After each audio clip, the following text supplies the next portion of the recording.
Radiant team ban. Team Liquid's turn to ban.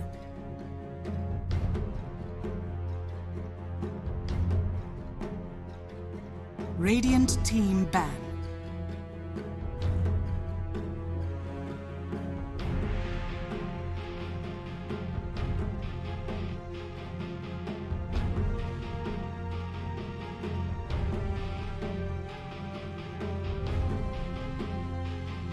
Seconds remaining. 5 seconds remaining. Team Liquid's turn to ban. Radiant team pick. Team Liquid's turn to pick.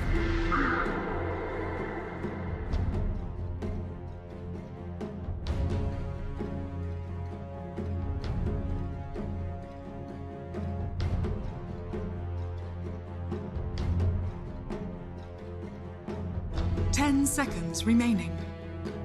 Radiant team pick. Crystal Maiden. Team Liquid's turn to pick. Monkey King.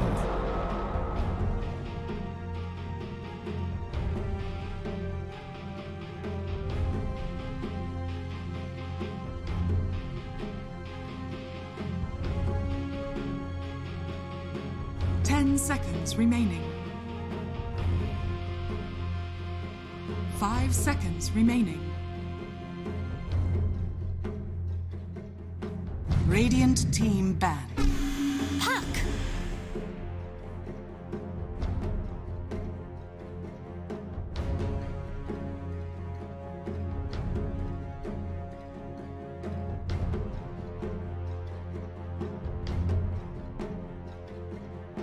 Seconds remaining. 5 seconds remaining.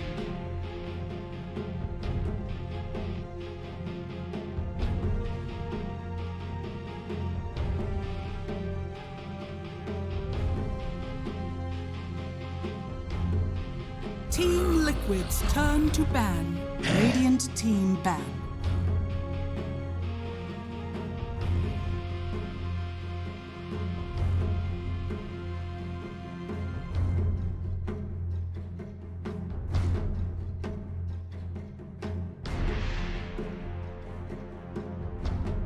Seconds remaining. 5 seconds remaining.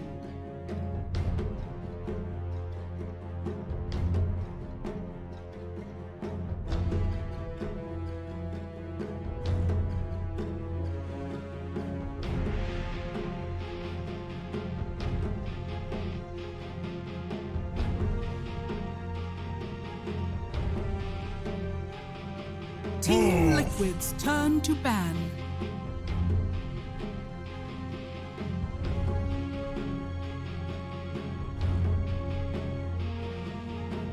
Radiant team ban.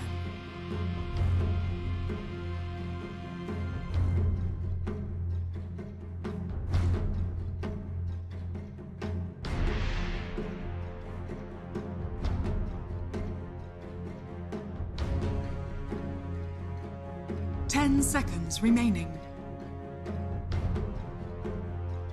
5 seconds remaining.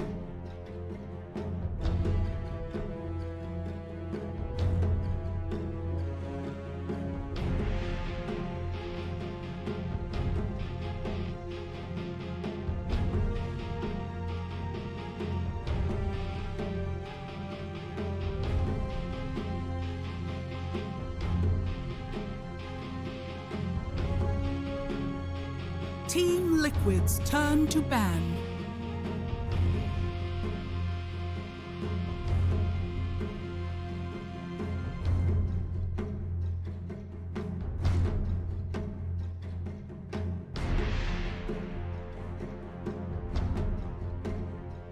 Seconds remaining. 5 seconds remaining.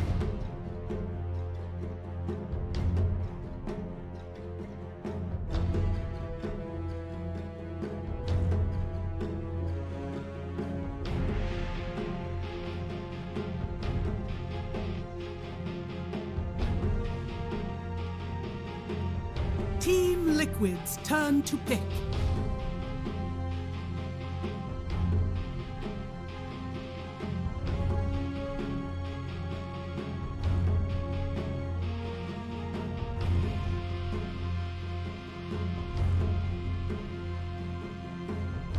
Seconds remaining.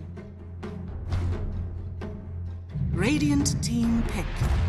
Earth Spirit.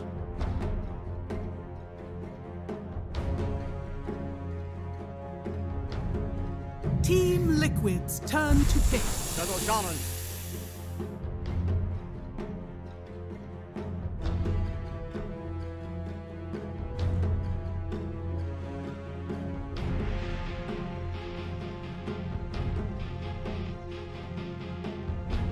10 seconds remaining.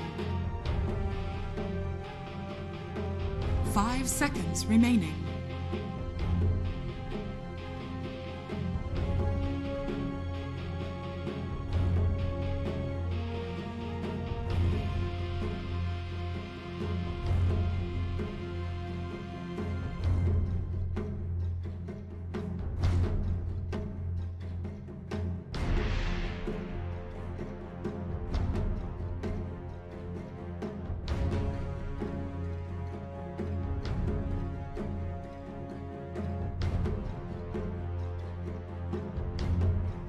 Radiant team pick. Lone Druid. Radiant team ban. Lycan.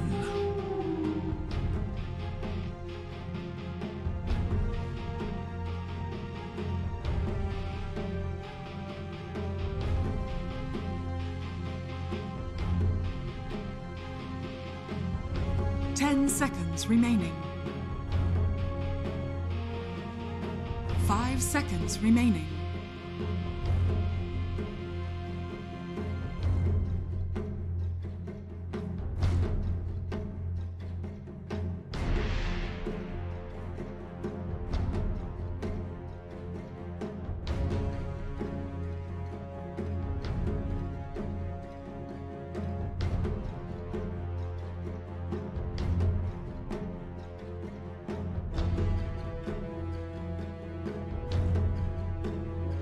Team Liquid's turn to ban.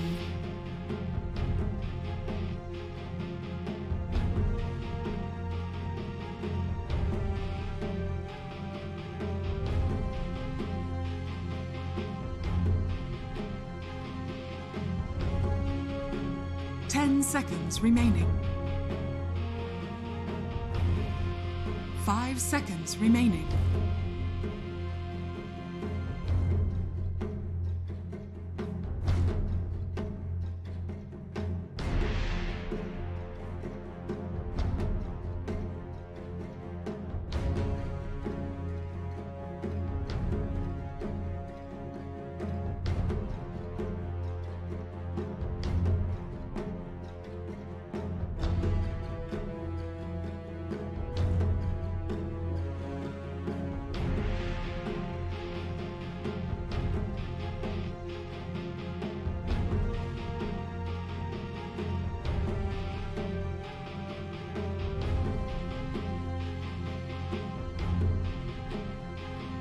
Radiant team ban.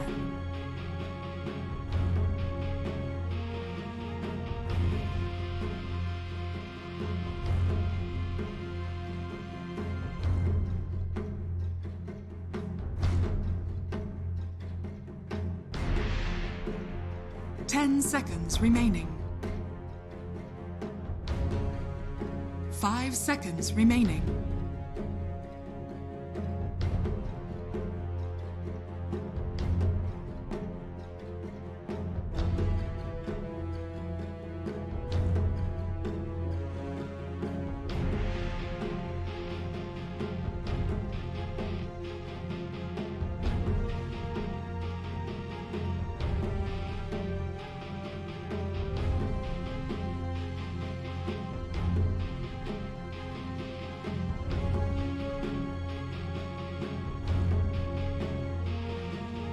Team Liquid's turn to ban.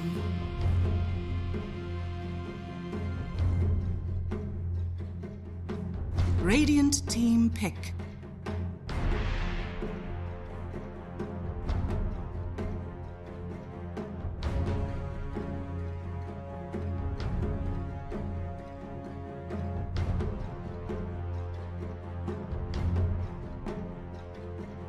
Ten seconds remaining.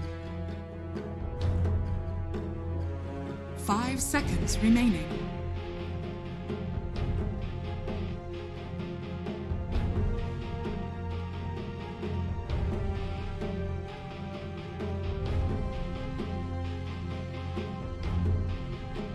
Team Liquid's turn to pick. Void incarnate.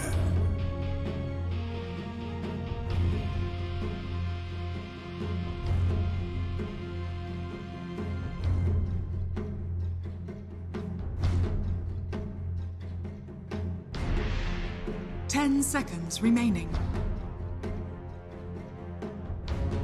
5 seconds remaining.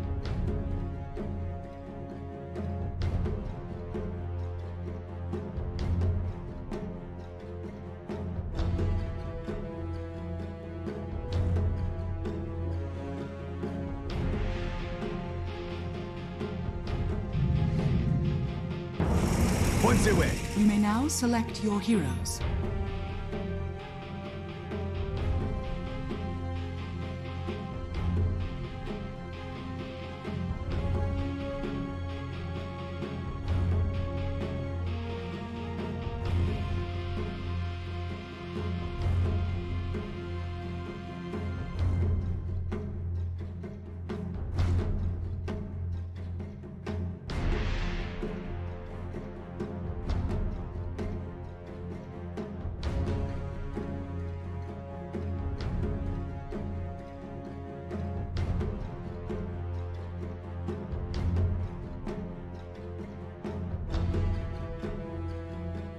Ten seconds remaining.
Thanks, Cheever.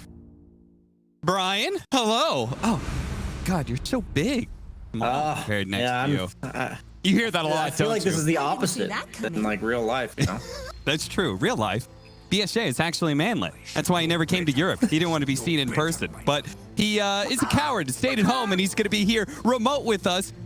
Brian, what do you think about this grudge match of Liquid versus Viking GG? Do you agree with our panelists? It feels like they were leaning towards Viking GG with all that pushing power they got.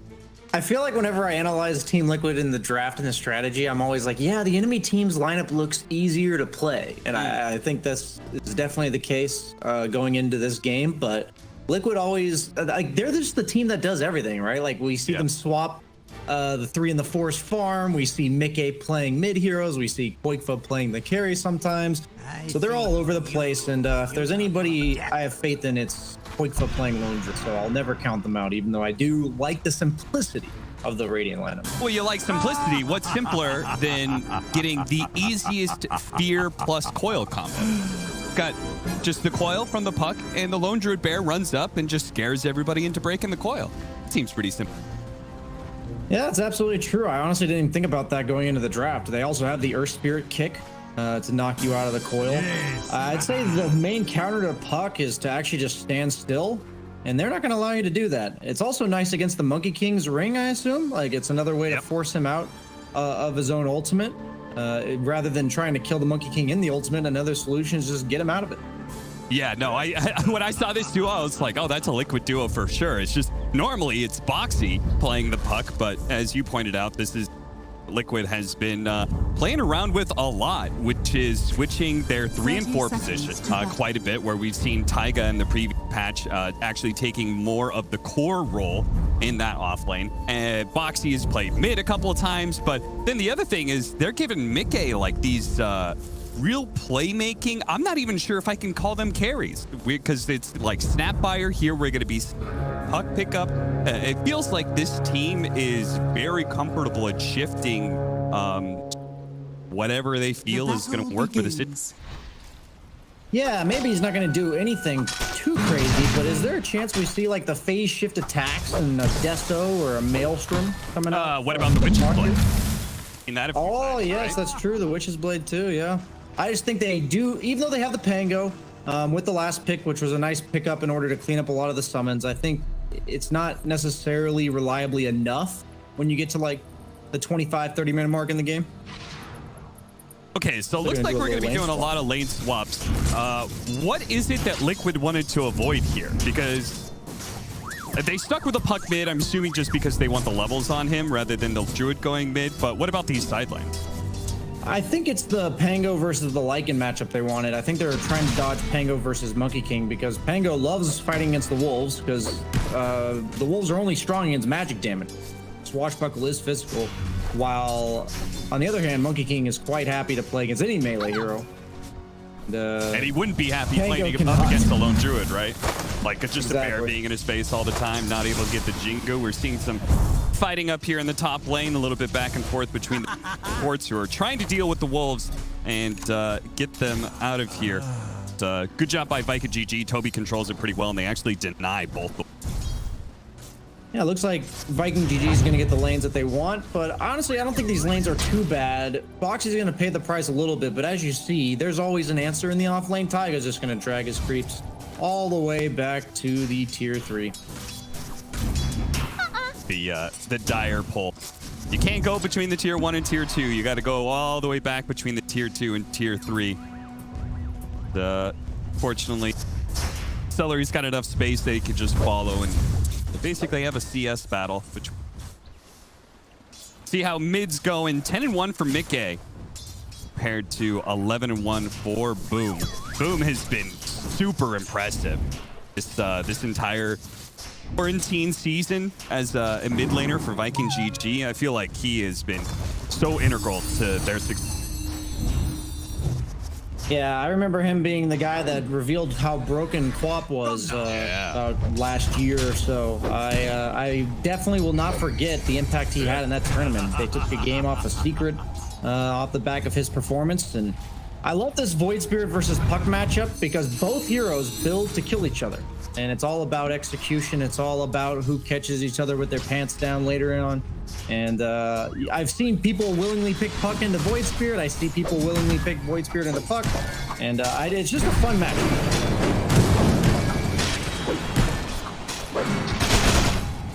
Gonna have to swashbuckle away. The pressure of the Monkey King is a little bit too much. I was also distracted by the fact that apparently Koifa named his bear after Mickey. How cute is that? That's the true carry on the team. It's bear. I guess cute's a word that you could use for it. What would you use for it? I'd call it a little I don't know. You think he's being demeaning to his ally, his teammate? He's like, I own you in a way?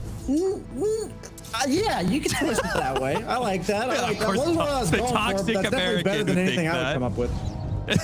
Yeah. Well, we have yet to have a first blood, but maybe when we power runes, sure, see some support rotations. Since that mid lane is so focused on being able to kill each other, I'm sure the power runes are going to play a pretty integral part to what's going to be happening. Yeah, this is just a level dependent game. Both teams have heavy push lineups, which means most of the time they're going to lack kill potential early. And it's all on the back of these mid heroes who both heavily rely on their ultimates to get the job done.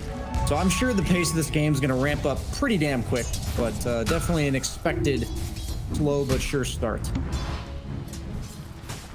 Taiga being harassed so much, he actually had to pull the creep wave into the tier 3, so won't actually pull the creep equilibrium back at all, which is really not to the favor of Boxy, who's kind of suffering as a level behind Shad right now. The lane's looking a bit more rough.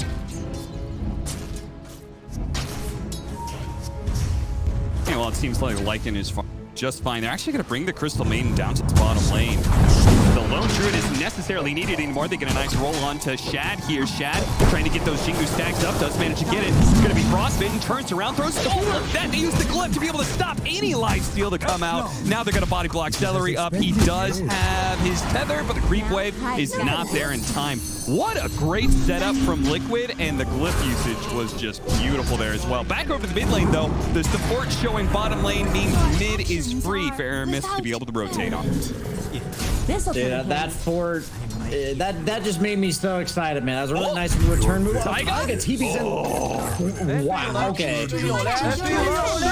I didn't even mean to watch that. I just had my perspective like chilling in the mid lane talking about that last point, and Taiga just catches him off guard, and suddenly he's almost level 5 minutes into the game.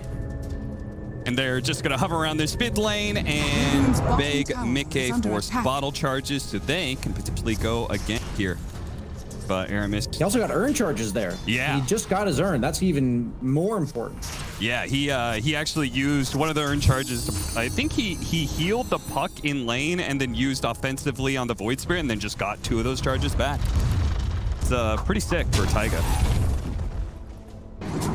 6-minute power rune. Spirit seems scary. Oh. Mickey is gonna die here. They roll from Taiga, does grab the DD.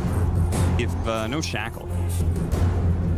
Whoever gets level 6 first in this mid matchup just owns the other guy. You saw it there. Puck is eventually going to use Orb to farm, and then suddenly Void Spirit can just double Astro Step you and kill you. On the other hand, if Puck gets 6 first, just coils you and you have nothing to get away. As we see, Boxy is managing to scrape together some farm in the bottom lane. He's honestly the same level as Monkey King, which is pretty crazy, but well along this catch him he does. Now he's gonna die with no swashbuckle up to be able to get away, get the distance. Shad looks like he's probably falling a level behind. Looking at top lane, looks like Toby almost has his level 6 and his Necro book. I have no idea how well a solo Lycan is able to pressure a solo Lone Druid when it comes to both. I think he should be able to. I don't think Lone Druid can deal with these Necro books. Maybe I'm mistaken, though. I honestly don't know for sure. He just doesn't have any AoE damage or anything. Yeah, he also has like a very low mana pool, so I could see a world where he pops True Form and he has so much HP that like he's not necessarily threatened so much, but just have to wait and see. It's not going to be a solo battle though. Support's coming in on both sides because I feel like they both. Yeah, I think they both understand that one guy could just murder the other at any given moment now that they've come to their power spikes. So this is the very important times to make sure you don't have it happen to your side, basically.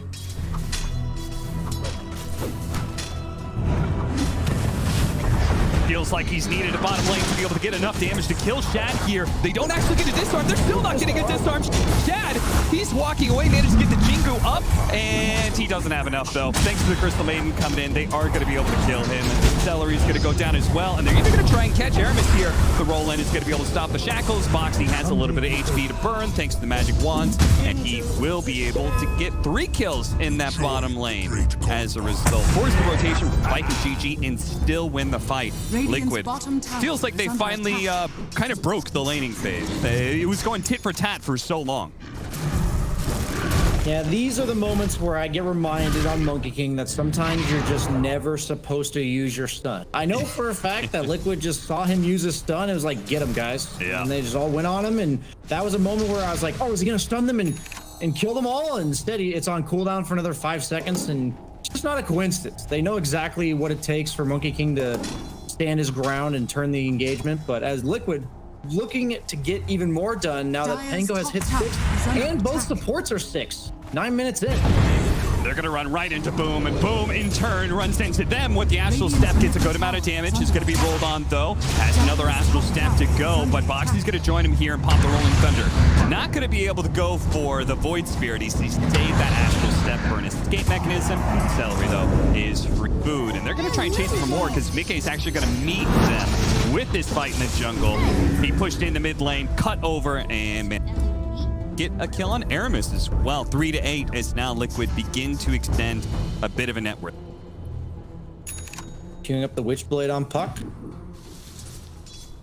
A lot of mid-game damage coming out from him, as pretty much every core in the game is having a decent start, but all the kills have been going in favor of Liquid. So since everybody on the map is rich, you're actually getting so much from getting these kills. Sometimes we'll see the kill score be 8-3 and have there be barely any of a difference because maybe they killed a bunch of the supports, maybe they were picking on the offlaner, but all 6 cores are about even at the beginning of the laning phase, you know, around 5-6 minutes in, and suddenly these kills have really swung the momentum. Suddenly 3,000 net worth, 10 minutes in. Timings are going to come out that much earlier for Liquid. Can they get anything done behind this Lycan is my question. He's got his ultimate. He hasn't used it yet. He's got Necrobook. Looks like a Necrobook 2 coming. That net worth lead is about to get even bigger, Brian. They're farming up quad stacks in right now. I just checked Mike and GG's side. There's nothing like that. So Mickey, that is a huge amount of experience in gold that he just got. Jumps that net worth chart up a little bit more. Insania is in some trouble though. He's trying to defend this tower. Celery has already used his tether though, so Boxy might be able to take advantage of this unless he's controlled up too much by Boom. He does manage to get off the Rolling Thunder. Is still susceptible to some physical damage, but because they're melee, they can't really go for him. In fact, now with the coil here from the Puck, they're going to be able to control up Toby and burst him down. He dies. Shad jumps into the middle of this fight. Boom unable to hit his Aether Remnant though, and Taiga keeping his distance, slowing him down. The next round of spells is coming up for Mickey. He's got a silence. That's going to kill Shad. Now they're going to chase down Boom potentially. Nope, they're saying, okay, we're out of spells. Let's not push our luck too much here. I've got to go defend mid anyway, as there's a Serpent Ward push coming in from Aramis with the Siege Wagon. Got it to be able to deal with this. In fact, they might. He's a little bit outside of the wards here. Looks like he will manage to away in time, but still a lot of damage on the tower. Bare minimum, if not entirely taking it. Oh, they do actually get Taiga at the top lane, who managed to get a mega kill streak top of that with the mid tower going. All right, a little bit of windfall for Viking GG towards the tail end of all that. Yeah, I was starting to wonder if they were just going to get steamrolled, but they do. A little sign of life here coming out from the Radiant. I just don't know when it gets better for them. I feel like what I mentioned during the draft is, or like after the draft, is that Lycan has a harder time as the game goes on actually fighting into the opponent. This is the moment in the game. This is his timing when he gets these early Necrobooks that he's supposed to be kind of just marching down lanes, taking buildings. And instead, he's kind of just farming his own safe lane here near his tier 2, while the rest of his team is playing the map. And this is just not exactly what I'm sure they had in mind at this stage in the game. Yeah, it feels like they're waiting for that biggest power spike in the Necrobook 3, but it also feels like Koipa's kind of following him around. Maybe it's just because of the fear. He's not scared of the Lycan at all. I think he knows he can TP with it, right? He can just spear and then TP away. So worst case scenario, the Lycan has the ulti to make him TP away. I think that's a worthwhile trade in his eyes, as free kill on the Wisp, it looks like, as Mickey does have the Witchblade complete. The healthy amount of damage. Get your intelligence poisoned for 3 seconds on top of the burst that Puck already has. At this stage, it's 270 damage. It's basically an extra nuke, right? You have 2 nukes already. You have the Waning Rift and the Illusory Orb. Now you have a 3rd one. Yeah, and the cooldown is very, very closely matched with the Illusory Orb and Waning Rift. So pretty much you get a 2nd round of Witchblade with the other 2 spells coming up. Boxy is going to be saved by Taiga. Gets off the Rolling Thunder inside of the coil again. 2 down. Shad gets brought in by Celery, but Celery is just gone. That freezing field quickly blows him up, and Shad asks, why, oh why are we taking that fight there? Liquid, they seemed well prepared and well set up. They're just like, How are all 5 of them around inside of their own jungle? I see for you. I love the way these top tier teams distribute their resources, because you asked that question, but it's just Koikfa farming the bottom half alone, ready to show up, and the rest of them just making moves in the top and middle lane. Like, that's all they've been doing. They're completely aiming to just counterplay the push from Viking GG. So while it may seem weird that they're ahead, but they're playing on their own side of the map, they know if they're ahead and nothing happens in the game, that they're gonna win. So they're just like, okay, we're just gonna plant ourselves like a barrier on our side of the map and say, I dare you to come take our stuff. And they just kill you. And it's just so cool to watch how smooth it looks. I feel like I could imagine exactly how I'd want this game to go. And they just like read my mind, and they're all still playing the game. And I've got like bird's eye view and everything. I've got all the information I need, and they just know, man. It's just crazy to watch. Feels like they have a very good how to count. Because that is kind of what you're talking about, right? And I know how Viking GG want to be able to take this ideally, where they want to be pushing. It all comes around to like in team. Yeah, it really has felt like Liquid is like basically peeking into Viking GG's playbook this game. They're just a step ahead the entire time. Maybe they're stream sniping on the 15-minute delay, you know. But yeah, I don't know. Like, I don't know how they know all this stuff. It's pretty crazy. Yeah, they would be just coming out of the draft right now if they're stream sniping. Oh, sorry, I saw the 8K net worth lead. I thought it was later into the game. I think you're forgiven for that. It's a 9,000 net worth lead this early on is kind of a one-sided game, which is not what I expected, especially from Viking GG, seeing as this team has been, I feel like, one of Liquid's toughest rivals. You know, Blitz will try and tell me all day long that, hey, we won the series that were important, but is still Viking GG who has won many more series over Liquid than vice versa, including the last 2 series. Top lane, they do manage to get a kill on Insania, but in turn, the support of Viking GG, Aramis falls at bottom. Yeah, I feel like Liquid's the team that's going to decide how this series goes. They're the most polarizing in terms of their performances. I feel like we're getting the tier 1 Liquid. Sometimes we see the tier 3 Liquid. We're definitely seeing the tier 1 like execution and just honestly crispness with every movement they've made. I feel like every time I look at the map where their heroes are placed, you know, the Crystal Maiden feeds to a gank, and now the Pango feels safe enough to go farm the top dangerous part of the map. They're putting all their kill heroes together. You saw the Earth Spirit kick with the coil combo. Any hero's gonna die to that, right? That coil snap, it's meant to be punishing. You're meant to have to walk out of it. Instead, he's just gonna kick you right out. Soon he may even have, he can get both of the talents, so 30 damage and phase shift attack. He really wants to get that right click build.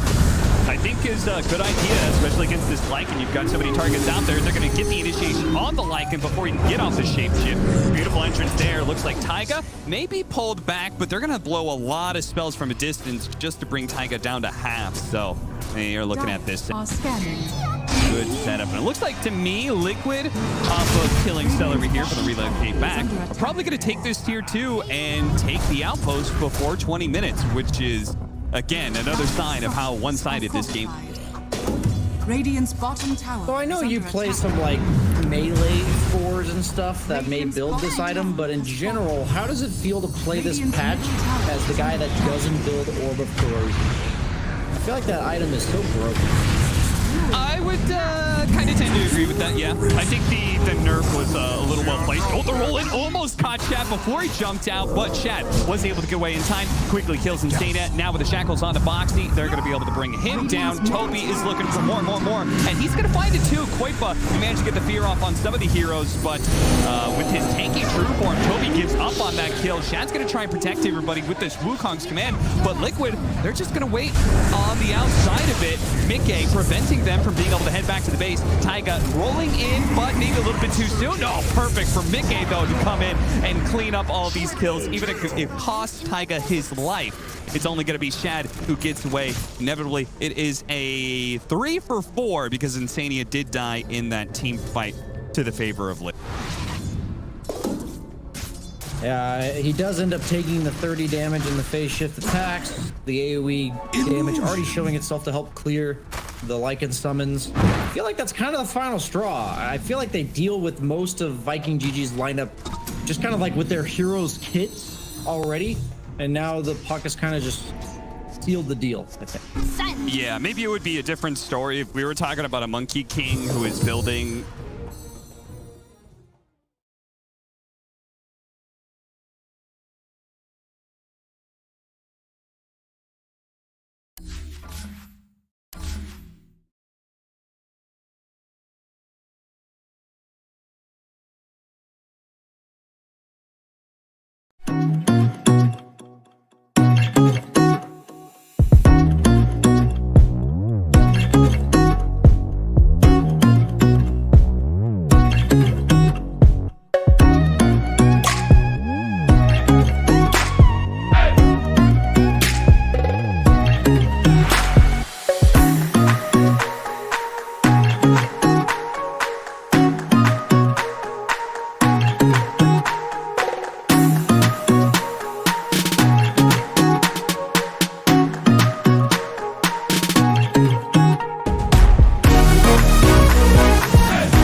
10 seconds remaining. 5 seconds remaining. Radiant team ban. Team Liquid's turn to ban.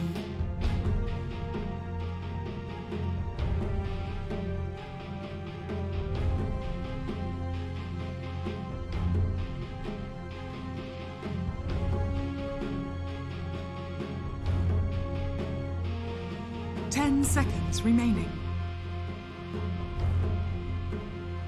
5 seconds remaining. Radiant team ban.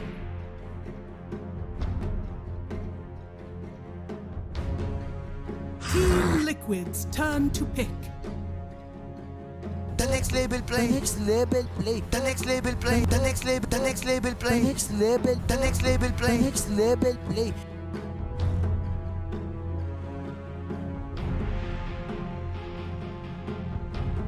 10 seconds remaining. 5 seconds remaining.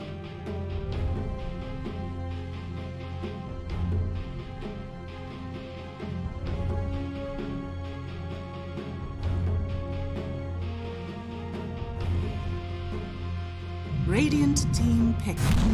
Crystal Maiden.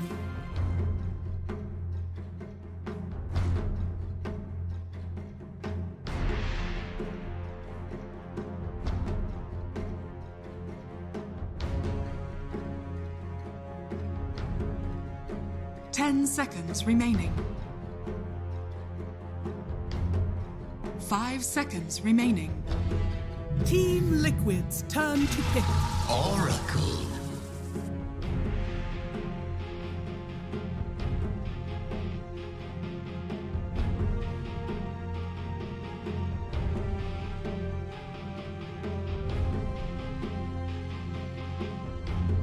Seconds remaining. 5 seconds remaining.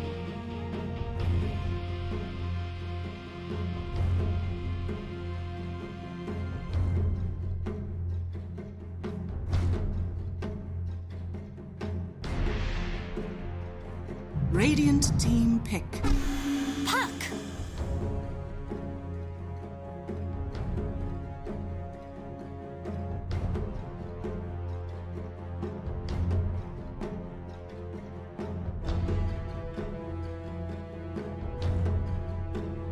10 seconds remaining. 5 seconds remaining.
Team Liquid's turn to ban.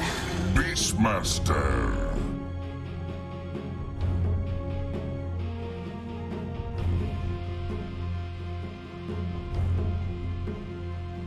Radiant team ban. Team Liquid's turn to ban. Radiant team ban. Team Liquid's turn to ban.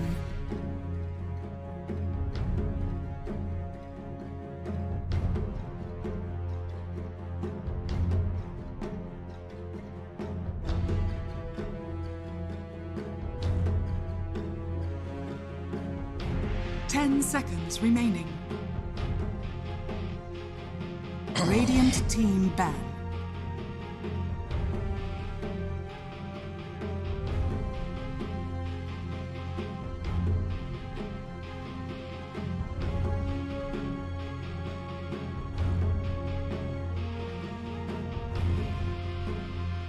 10 seconds remaining.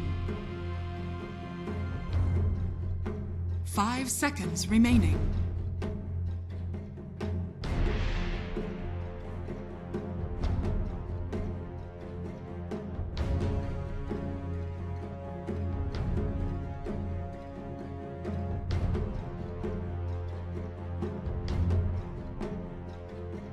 Radiant team pick.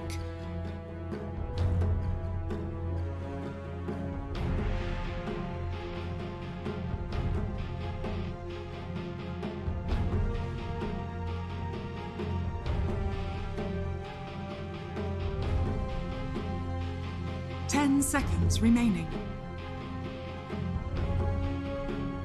5 seconds remaining.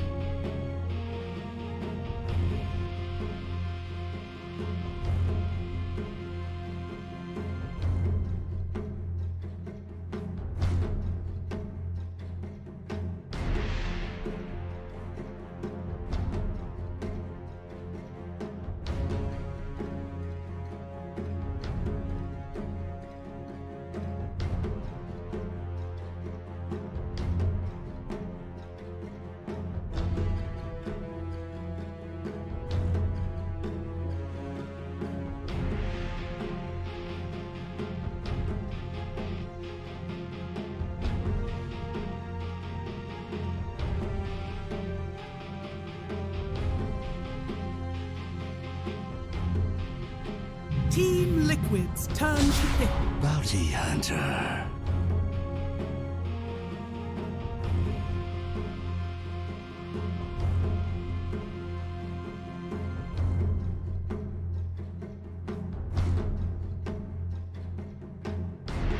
Radiant team pick. Enigma.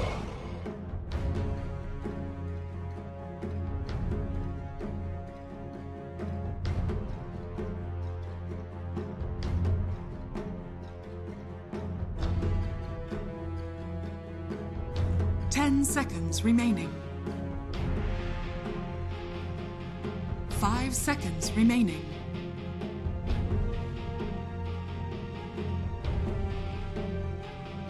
Team Liquid's turn to pick. Shadow Fiend.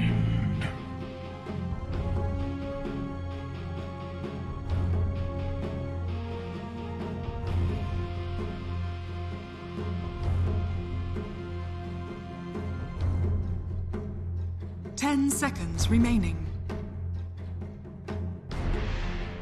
5 seconds remaining.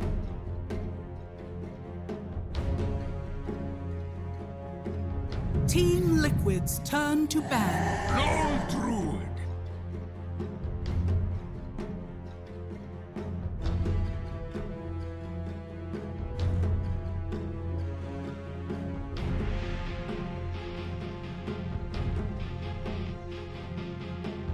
Seconds remaining. 5 seconds remaining.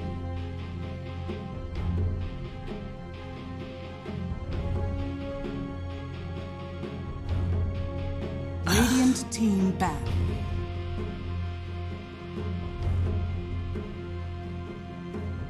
Team Liquid's turn to ban.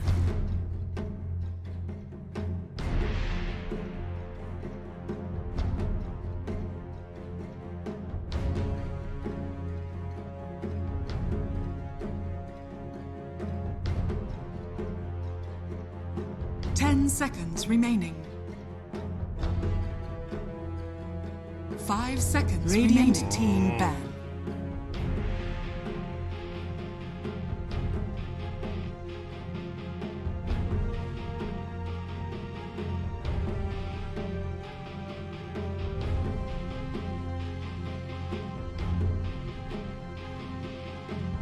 Seconds remaining. 5 seconds remaining. Team Liquid's turn to pick. Radiant team pick. Slaughter.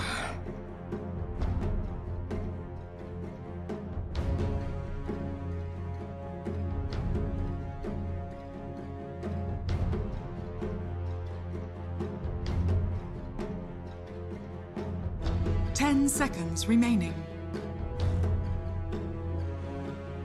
5 seconds remaining.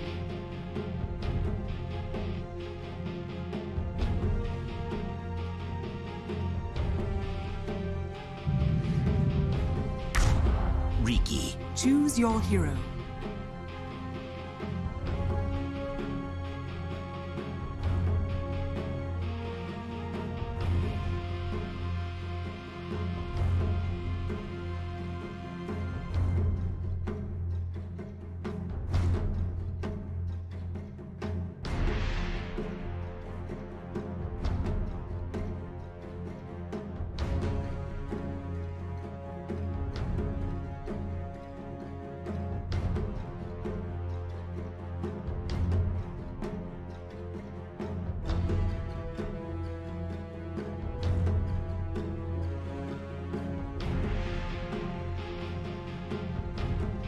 Ten seconds remaining.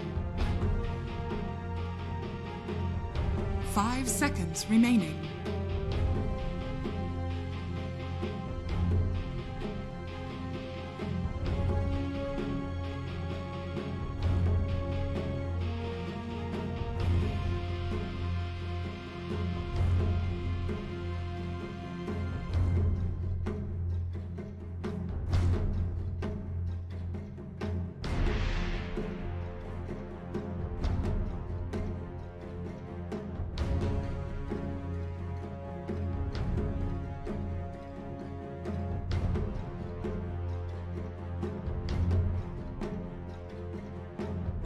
Yes, fool me once, shame on you. Fool me twice, shame on me. And I feel like Lone Druid picked up for the second time against Viking GG.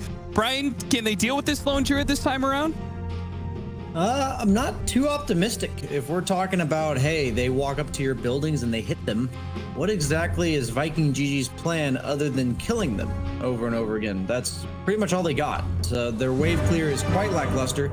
If you consider the Oracle Bounty Hunter supports, virtually no wave clear there. Ricky's not going to wave clear until he gets that Battle Fury up and running. And SF, he has a lot of wave clear, but he is quite squishy, quite susceptible to getting ganked. So I think with him being pretty much the only one capable of defending, they might be able to just kind of pick on him. So I think the only counter to Ricky is the fact that he doesn't create any tower pressure. He doesn't create any lane pressure for like the first 15 minutes of the game. So the way to beat him is, in my eyes at least, tentatively speaking, is to just push all of his buildings. And they have Enigma who might go Necrobook, and they also have the Lone Druid. So I'm just a bit concerned that this Ricky's not going to have time to get online. But I will say, if he gets to Battle Fury Ags, and they have not lost a lane of racks, I'm fearful for Liquid's lineup. Able to close it out. Yeah, that is the timing that I think everyone paired up against. But I mean, you said all they have is just killing the enemy team, but it's a little more than that, right? It's a bounty hunter lineup. What's wrong with the plan A? Just kill them over and over again, and you got a bounty hunter giving you track gold. Yeah, I just feel like the way Liquid played last game was so clean that they're not going to give you those kills. That's what I'm kind of concerned about, I guess. I think if they get a little bit out of position, even just a tad bit of sloppiness, like, it's gonna get punished by Viking GG. Their lineup's completely capable. Like, even though we saw what we saw last game, they are a very good team. Like, I'm just saying, I think it's kind of more so on Liquid to mess up than it is for Viking GG to, like, I think if both teams make the right plays, Liquid will win this game. That's what I feel like. And I think if both teams do make some pretty big errors, there's a chance that Liquid still win off their big team fight. We may have first blood with Aramis, wrap it around, but Boxy did level Crush very early on to be able to get the bounty runes second time to ensure up. And Adam, they're actually going to be putting Taiga in the safe lane here because Lone Druid really doesn't need a support, especially against a Beastmaster. He's got a great way to deal with boars, and that's bears. It looks like he that actually one, started sacrificing in the mid lane. He used his first idol on conversion to give Mickey a little bit of a boost. I think against a hero like SF, whose level 2 is super important, that's a very good choice. I like that distribution of resources there. As Zania does go down. Pretty impossible lane down here for Liquid. 2v3. Both of them, I'd say more so the Crystal Maiden, are going to be likely to get picked on. But they do have to pull now. The lane's pushing in. I don't think Boxy's really upset with this. I feel like if my support feeds and the lane's just pushing into my tower, I'm like, okay, maybe we didn't have to do that, but I'm going to farm these creeps now. I guess that's something I'll keep in mind if you ever get to Europe. And it's okay for me to feed as long as you're getting farm, right, Brian? Yeah, you're just going to keep rubbing it in, huh? That you're... Believe me, Brian, I'm enjoying the EU pubs. They're great here. I've already won one game. Totally, man, yeah. The most I've won in 2021. It's all about beating your own personal best. Yeah, I'm surprised this lane pushing much. And as a result, be able to get level 2. I guess Aramis, do you feel like this is a better plan for him being in this tri-lane situation than just running around and messing with the Enigma? I honestly don't know. I feel like he's not going to ever pressure the lone druid. So like you said, it's kind of more so about pressuring the Enigma. But what I've seen a lot of these like quote unquote 5 position Enigmas doing is it's not like the old days where you saw the off-lane Enigma who would be like jungling camps after sacrificing a creep. They usually just play the lane like he is here with Malefice. Malefice actually is a pretty good ability now, level 1. 120 damage, not too bad at all. And they kind of just deny a creep every now and then. Yeah, I've even seen them like a Chikiro, you know, just get level 2 dual breath. Same with the Enigma, right? I've seen them level up that Malefice just for play the lane. All you need is a carry that eventually functions independently. Nothing like a drow, you know, nothing that wants your help. And Lone Druid, as we saw last game, he is very content to just kind of farm on his own for a long period of time. So Enigma will eventually be able to bail and get what he wants for his own farm, because Enigma, albeit being played in the safe lane, is a hero that requires farm to be effective. Seems like it's gonna be hanging out here, and we'll see how effective he is again. Probably not going to be able to pressure that Lone Druid at all. Might be able to mess with Taiga's head a bit. He did enough to be able to give Shad an early level lead, which is probably something you want. Early levels. Bit pressured by Slark. It looks like mid lane's about even. I have to imagine that's in favor of SF for now. We're all about this famous 50-50. Which mid laner is going to win the lane now? Looks like Mickey has chosen heads, and it has landed. I like how he, nowadays mid laners don't even do the choosing. You know, their supports do the choosing for them, and they just kind of babysit the rune. Hey man, anything we can get those supports to do for us, why would we do it ourselves? We're busy getting gold, man. Getting a little bit low, but he does have a healing salve and 7 stick charges. One thing that's kind of annoying about this matchup is the fact that Slardar, his sprint is actually dispellable. So against Oracle, pop sprint at the wrong time. That killed, but to worry about.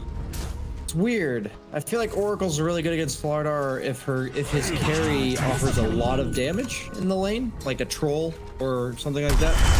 Ricky's pretty lackluster for damage at this stage in the game, so even though you can purge a sprint, you kind of hold on to it for when he wants to. As you saw, he waited until after Celery used the dispel on himself and ended up chasing him down. I feel like this is a really nice lane for Slardar, as we also see Enigma biting the dust pop.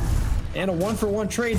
Koikfa's even happier now because his support died before the opponent died. And he got the root, so he might get the kill as well. He does. Oh my god.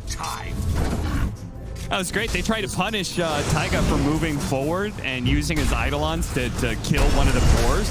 And instead, Koifa walks away with double kill. He might be in some trouble. Stop you. Got some stick charges and purifying them up a little bit more with the Tango. Play the lane, but another round to Fortune's End, and might actually.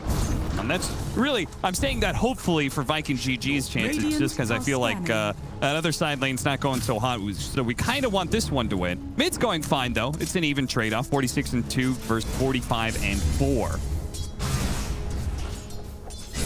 He's going to be doing that whole double raise into...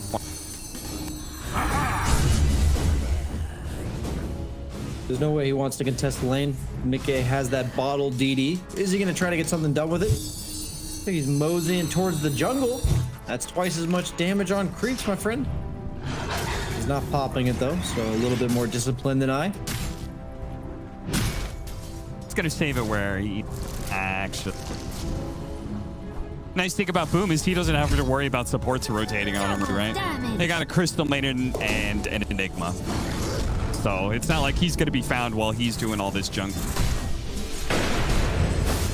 Toby being chased down. Meanwhile, the bottom lane, they're going to go for it. They do manage to hit that bash up onto the Riki. He's going to be disarmed, though, by the Oracle. Just another way where you can counter that Slardar with Oracle, but at the same time, they do. Yeah, Beastmaster's a feast or famine offlaner, man. He either snowballs and takes your tower, or it feels like he kind of just ends up being a creep for a little while. And he's chosen the latter this game. Maybe not chosen, but he's had it thrust upon him by Koikfa and Taiga. Now, nobody. Aramis is going to join this bottom lane. Instania was a little bit far forward there. Gets caught by the Fortune set, and he's certainly dead. But if they can get the trade-off here to get Shad, it would be well worth it. But Boxy wasn't able to get quite enough damage. Maybe Mickey, he saw him blink away, but he's already used the illusory orb. He's going to have to guess if he wants to be able to find him. Kind of hyped to see Mickey just kind of blind throw it out and see if he catches any. I feel like that 10-second cooldown nerf on Puck's coil actually added up a lot. Surprisingly long in regards to the willingness to kind of just chuck out the ability, you know? Going from 70 to 80. Yeah. I mean, Boom just looking to help take a stack, I think, top there is what just happened. He rotated for that. it was hard camp stacked up. Same thing was on the other side of things. Mickey is currently clearing through that. Pretty much these mid laners are having mirror performances all around. Both of them push out the mid lane, then go and farm some. Mickey is not trying to like force moves too much. He's really making sure he keeps up and does finally find his opportunity to catch Shad here inside the coil. And there it is. Finally gets his big rotation kill. I want this to be a note to everyone watching, because I've seen it a couple times now and I love it, is when Puck is on a team and it feels like the rest of the team doesn't have that much damage early. Slardar is kind of mediocre at damage right now. Lone Druid's not really going to be there. Enigma, pretty light on damage. They just go for this early earn. Gives you that extra bit of tick of magic that, it's kind of like the Witchblade, right? But it's only 800 gold. A little bit, it's like a budget version. It just shows that like that Riki getting that little extra tick of damage really makes the difference. And I love to see it. It enables you to rotate as Mickey is right now. And this is the key when you have this position 5 quote-unquote Enigma, who's now soaking the mid lane level 6, 9.5 minutes in, is that Mickey runs around the map just like this, fighting with his Crystal Maiden, getting a kill on the Bounty Hunter, might be doing up a kill on Boom. Yeah, Boom. He needs to be able to get out the Requiem right now if he wants to be able to get away from this. He kind of pushes Mickey in and managed to catch him with the Requiem. I think he was holding on to that for a little bit. He could have popped it sooner, but I think he really wanted to bait in Mickey more and more and more, as he had wand charges and a range drop. So nicely played by him to get a really big kill on Mickey, who's been kind of terrorizing this bottom lane. Chad take a bit of damage from Boxy, but he's got Celery, who's... I feel like Mickey kind of baited himself there. Yeah. Thinking he was going to get his orb off in time before the SFLD, but he didn't. Barely gets saved in time by the false promise. Radiant's The bash from deep, that's a hefty amount of burst. Top tower dying to Koikfa. If Liquid can hold mid, which it looks like they are. Beautiful coil. They cannot stop. Up 3 three-man black hole. Toby gonna limp away, thought about going for the Primal Roar. Mickey's gonna knight him, even that with a phase shift. And now they go from almost taking top tower to definitely taking mid tower. Yeah, Koikfa knows it's his job to kind of just show up to the party in order to basically make the kills mean something, right? Yeah, the Eidolons are decent damage, but as you see here on the replay, beautiful black hole by Taiga. Beastmaster wasn't able to get his roar off in time beforehand, and with Beastmaster momentum based, Lone Druid momentum based, those type of plays might just decide the game. Suddenly we're at a 3k net worth lead for Liquid. Kind of similar to last game, it feels like. Both teams had a pretty good start. Liquid just kind of outmaneuvers them from like 6 to 10 minutes into the game, and suddenly we find ourselves with a pretty large advantage with not a massive kill advantage. Radiant's bottom tower is under attack. Radiant Liquid squad structures are fortified. People have been calling them a little bit hit and miss at times, but they have placed top 6 in every single tournament they played since ESL 1 Los Angeles, including a win at ESL 1 Germany. Radiant's Biggest win. bottom tower is under attack. Or this organization, Dire's this top team tower rather, is under attack. biggest win they've had to date since coming in. Radiant's bottom tower. Koikfa Just making sure he does his chores for the day. Dire's top tower Yeah. Just cleaning up the Radiant side of the map here. Is this the equivalent of like mowing your lawn, cleaning out the gutters? It really is, but I think he gets off on it in his way. I do not understand any Lone Druid player Radiant's bottom ever. tower. Nobody needs to nag Koikfa to do his chores. He's fully embracing it. He wants to be able to do it. Maybe it's a good opportunity for him to take off his shirt and show off his muscles. Maybe a shirtless round of ping pong as well, because he is quite the ping pong player.